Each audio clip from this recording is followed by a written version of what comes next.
pero es cierto que lo que es la estrategia política del Partido Popular no se marca desde el blog personal, sino desde las propias páginas web del partido. Por lo tanto, diría que es un blog que tiene un uso mixto.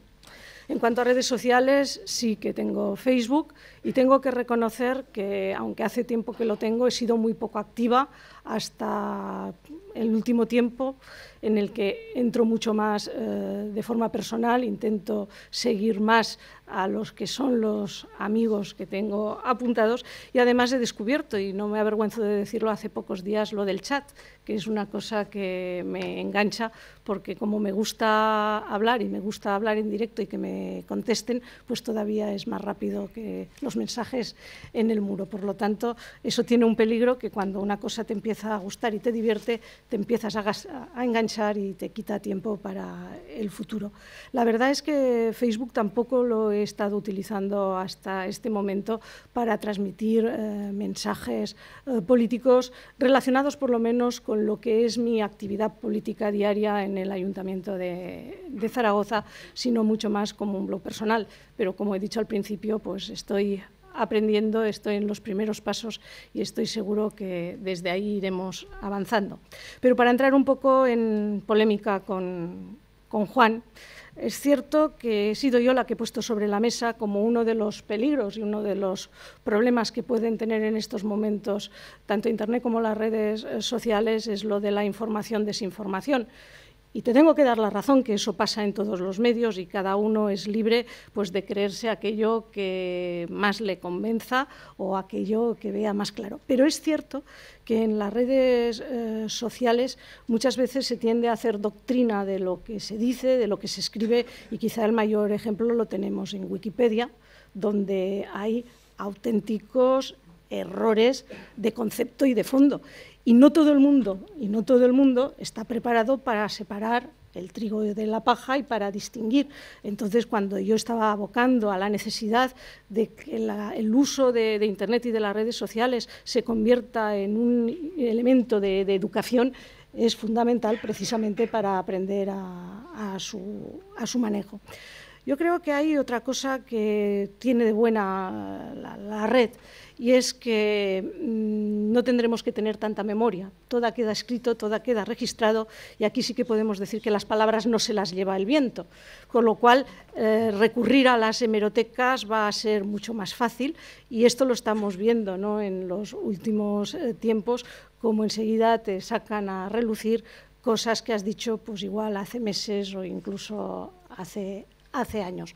Por lo tanto, tenemos una herramienta muy potente, cuyas bondades vendrán ligadas al buen uso. Los medios no son ni buenos ni malos, la bondad o la maldad de los instrumentos depende del uso que se le da, y yo le veo muchas más ventajas que inconvenientes, pero me ratifico en decir que todavía nos queda mucho para aprender. Yo creo que en general a la sociedad, porque hay mucha gente que las conoce muy bien y aquí supongo que tenemos un público experto, pero hay mucha gente que todavía no las conoce y no las domina, y por lo tanto el riesgo para ellos es mucho más amplio de quedarse atrás. Creo que la educación, incluyendo el manejo de las redes sociales, el uso adecuado y prudente, porque esto no tiene que suponer que el resto de los medios de comunicación tengan que desaparecer, es uno más que se viene a sumar, muy potente con las ventajas que hemos dicho antes, y alguien ya lo ha denominado el quinto poder. Es cierto que la inmediatez, la rapidez y el alto alcance lo constituyen en un medio muy importante, muy rápido y muy eficaz para la transmisión de los mensajes que se quieran transmitir, pero yo, y sobre todo, diría, para conocer a las personas que están detrás de los perfiles. Muchas gracias. Gracias, Dolores. Cuando quieras, José Manuel, te damos la oportunidad de hablar de Obama si quieres. Seguiremos teniendo que tener memoria, Dolores, si no será imposible asistir a debates como este, y hasta lapiceros también tendremos que tener, tenemos una tableta aquí delante. Veo además que hay una mística tremenda por la cantidad de gente que está añadida, y yo propondría a San Simeón el Estilita, que por lo de la columna podría ser un buen patrono para este tema, ¿no? Pero bueno, humor aparte, sí que me gustaría resaltar una cosa por algunos de los comentarios que he seguido, y por seguir con la polémica, ¿no? Fijaos una cosa todos. Independientemente del instrumento del que hablábamos antes, las preguntas y los planteamientos son los mismos a los que hay que seguir respondiendo. Leo algunas de las notas que he ido tomando. Se habla de transparencia, con y sin los medios y los instrumentos. Se hablaba de listas abiertas, serán las mismas. Utilicemos el instrumento que utilicemos, lapiceros, papeles, Facebook o cualquier otro método. Se hablaba de la necesidad de colocar información en tiempo real. Se ha hablado aquí del debate de la información y la contrainformación. A mí ese debate sí que me gusta, me gustaría añadir algún elemento.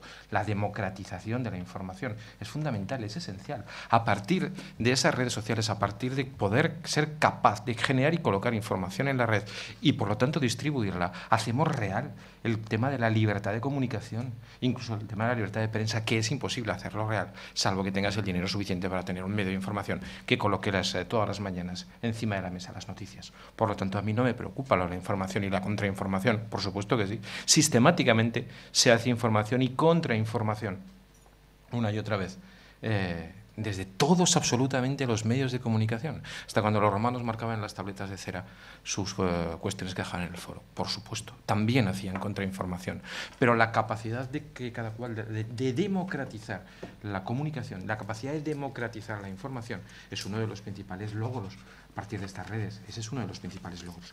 Pero estaba diciendo que absolutamente todos los elementos, hablar el mismo idioma, alguien decía, ¿tienen ustedes miedo de estar en relación directa con los ciudadanos? No, nunca lo hemos tenido, ya sea en la red o ya sea de forma directa, ya sea explicándonos a través de la palabra, incluso a través de la expresión corporal, no tenemos ninguno.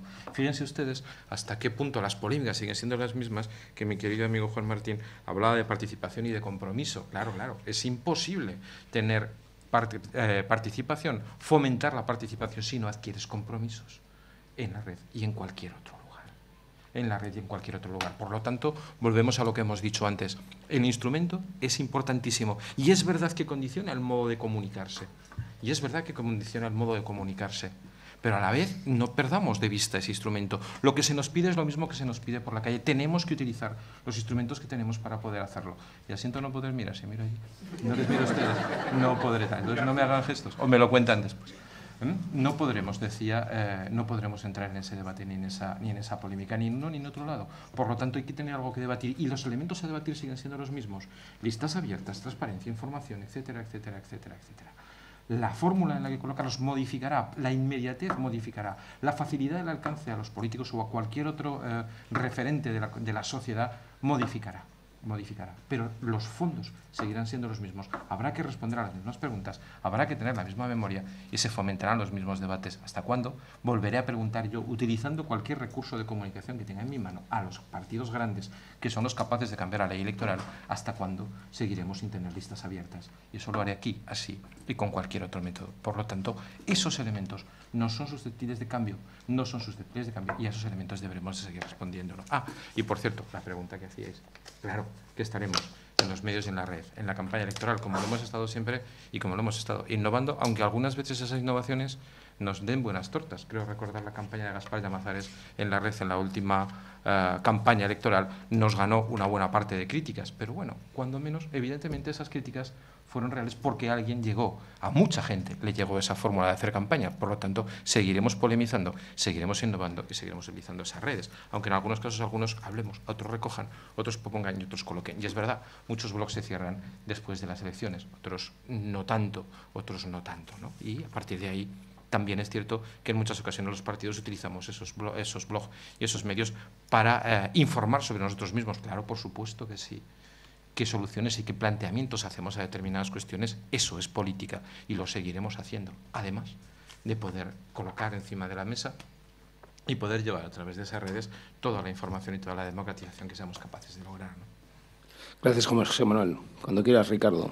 Pues brevemente, sí, por supuesto que en la próxima campaña a las elecciones locales pues se utilizarán todos estos medios que ya conocemos, pero sí que es cierto que yo no veo que utilicemos otro tipo de herramientas más avanzadas como las que se utilizaron en la campaña americana, que a eso me refería el señor Martín, cuando decía que nos llevaban varios cuerpos de distancia, complejos. Aquí tenemos pocos, en España se oye muy bien, estoy encantado de mi tierra y del cierzo de de Zaragoza, pero es cierto que en 2004 los blogs